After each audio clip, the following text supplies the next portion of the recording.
Fuck Shad Khan. Duval told me die. Duval. So, here we are. The trade deadline is Tuesday at 4 p.m., which is tomorrow as I record this. And people are wondering what are the stance of the Jaguars. It's either you intend to be buyers, you intend to be sellers, do you intend to do fuck all?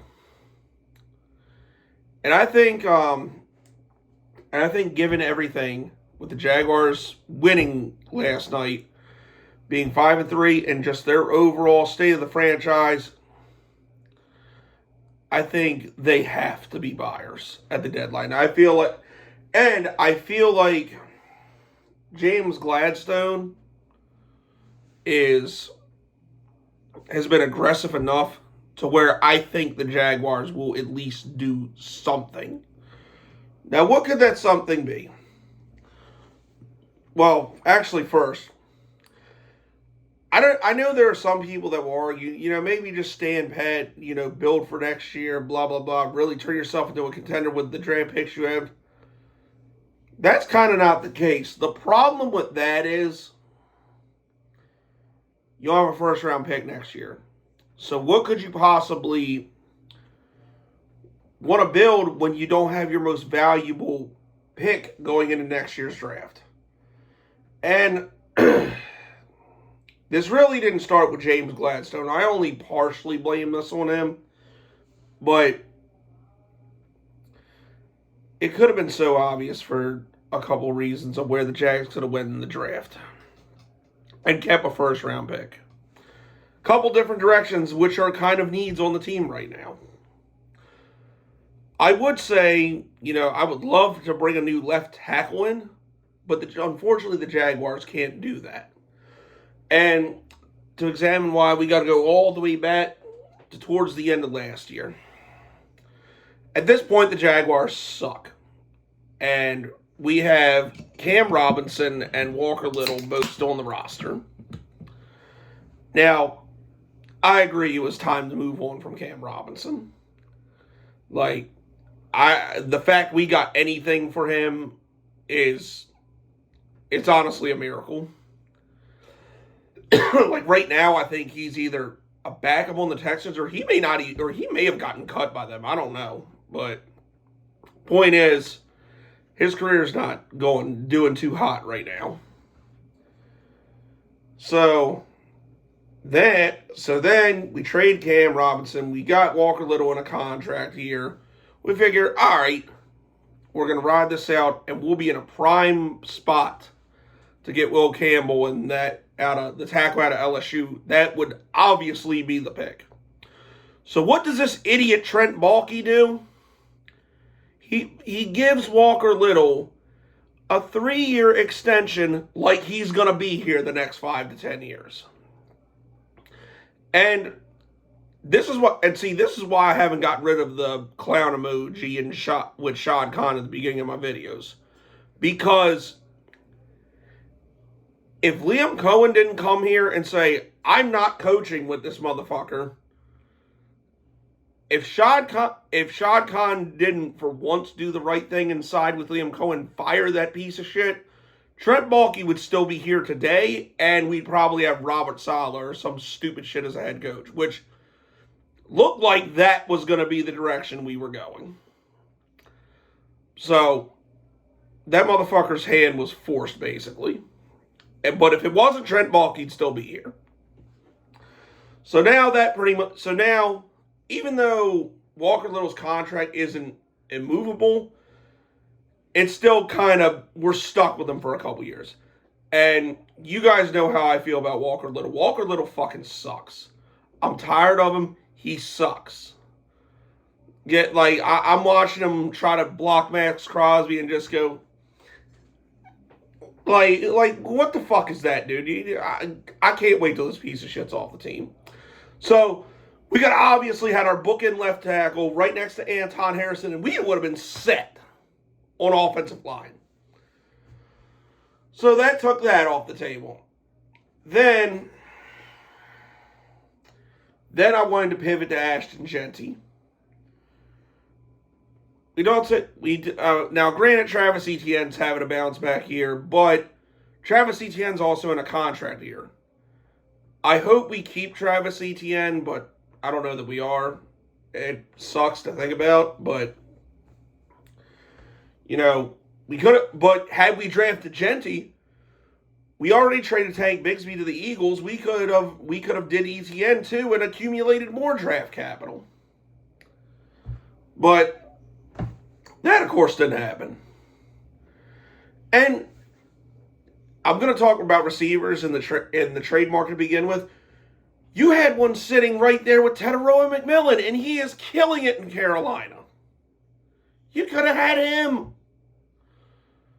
Now, like I said, the biggest mistake I think James Gladstone has made was that fucking trade to move up and trade Travis Cucker, a.k.a. Travis Hunter.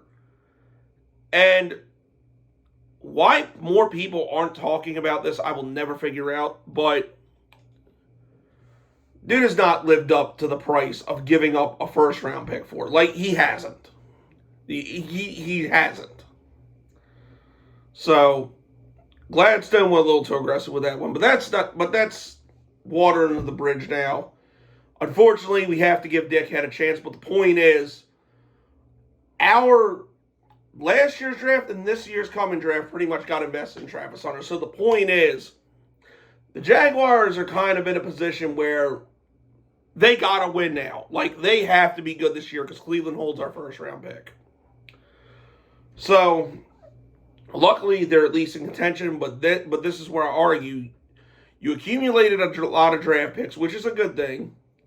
A lot of day 2, a lot of day 3 picks. You got to start putting them to use here.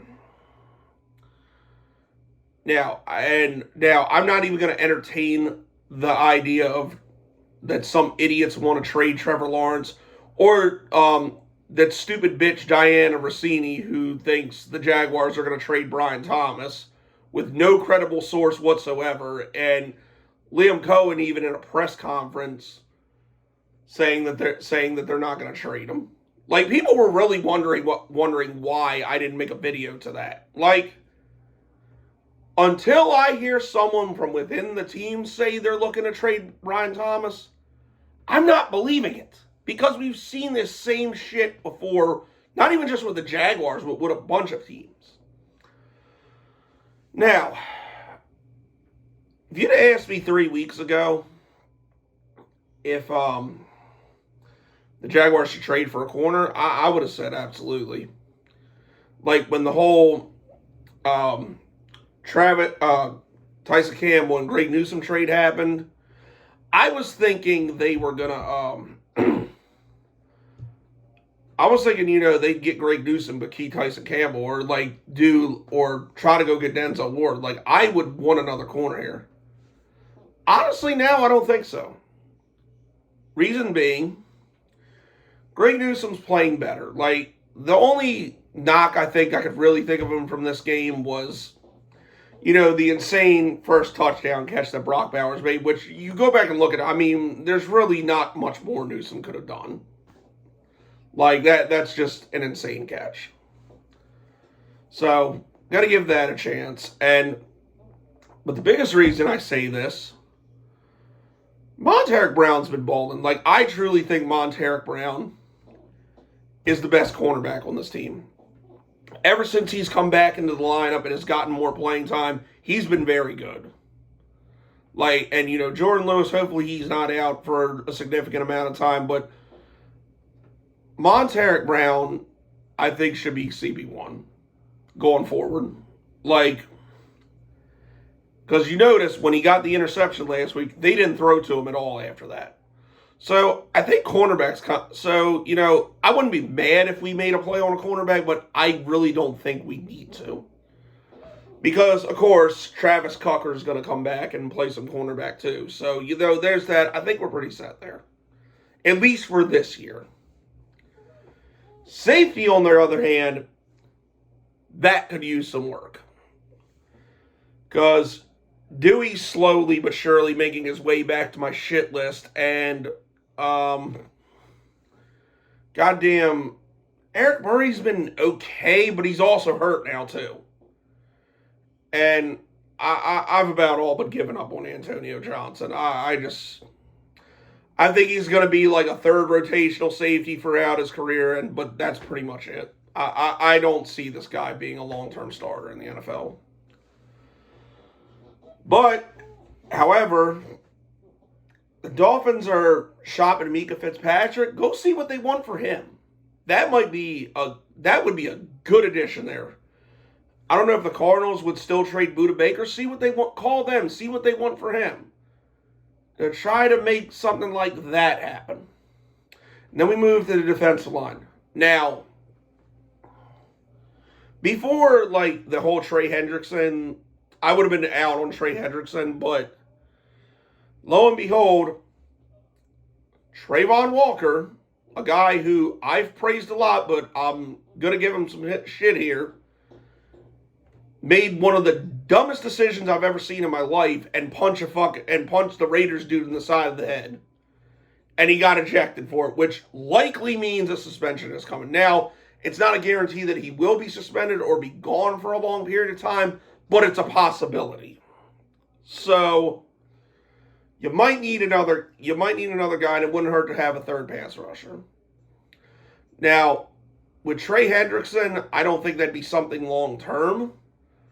But I don't know if the Bengals will part with him for a fourth round pick. You know, maybe rent him for a year and see what happens. You know, that's a possibility. I don't know of any other ones that are really out there like that.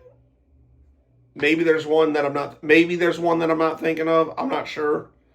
But I think if the Jags are going to go defense and help the pass rusher, I would say go for more interior.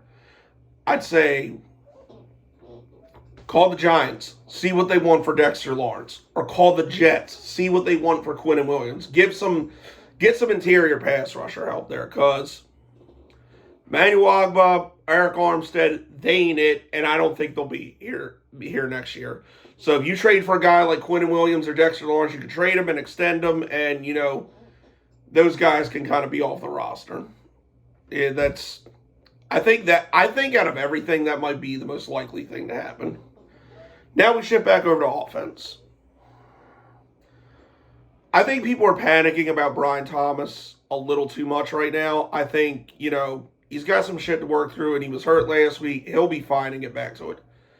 However, I mean, Parker Washington's been reliable too, but you take those two away at the receiver spot, there really isn't much around them.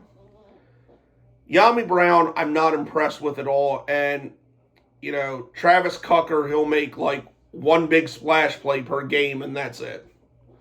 So I think we need a little bit more, and I think we need like a reliable guy. Not necessarily like a guy that's going to be a number one receiver, but somebody that, you know, will run a good route, make a tough catch when you need him to, and not drop the fucking ball. Kind of like Marvin Jones Jr. was when he was here. So, with that, I'd say, you know, you were just in Vegas, talk to them, see what they want for Jacoby Myers. Or, you know, unfortunately, I think, you know, the Gavins, I think they're all back on this hype train that they're going to somehow miraculously win the AFC North.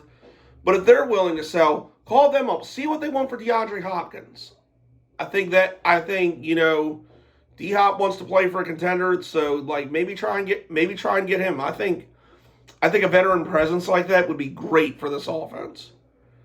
Tight end too, because like I don't know when Doctor Strange is coming back. I hope it's soon, because God, we really miss him. But I'm sorry, and this is what I was afraid of when, you know, we let Evan Ingram go. There isn't much behind Doctor Strange. Like, he's great. He's going to be a good tight end for a long time. But there isn't much behind him right now. There's not that pass-catching threat at tight end. So, what I do? Hey, shit, call the Browns again. See what they want for David Njoku. Or better yet, and I might be a little bit biased with this one. Like, somebody's going to say, oh, it didn't make sense. But I'm biased with this one. I don't care. I'm putting it out there. Call the Falcons. See what they want for Kyle Pitts.